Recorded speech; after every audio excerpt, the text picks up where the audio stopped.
Have you ever experienced division in your community? Whether it's at school, work, or even in your family, division happens.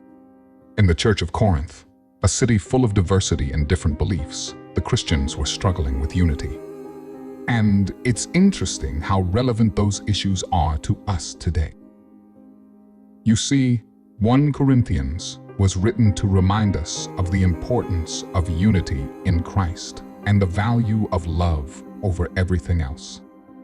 The Apostle Paul saw the church in Corinth being torn apart by divisions, and he knew the only way to heal them was by bringing their focus back to the cross and the wisdom of God.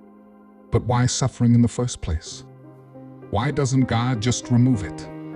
The Bible tells us that suffering wasn't part of God's original creation.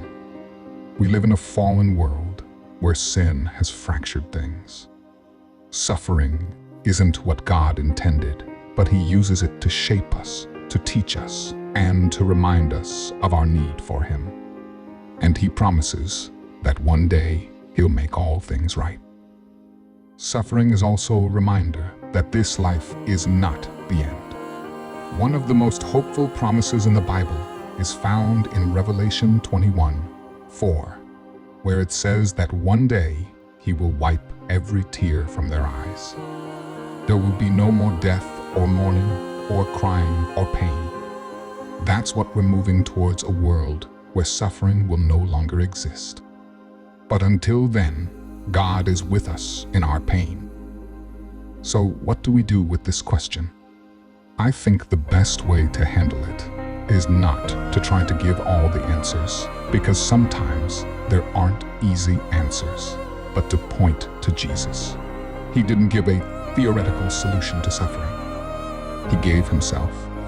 And that's something no other worldview offers. God can use suffering to grow us, to bring us closer to Him, and to reveal His love to the world in ways we might never expect.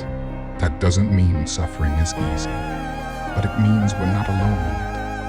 I encourage you, if you're wrestling with this question, don't give up. Keep searching. Keep asking. And remember, in the middle of our hardest questions, God is there. He doesn't run from our doubts or our pain. He meets us right in the middle of them. Thanks for joining me today. I hope you'll continue to explore these questions with an open heart and an open mind. And remember, Jesus came not just to give us answers, but to give us Himself.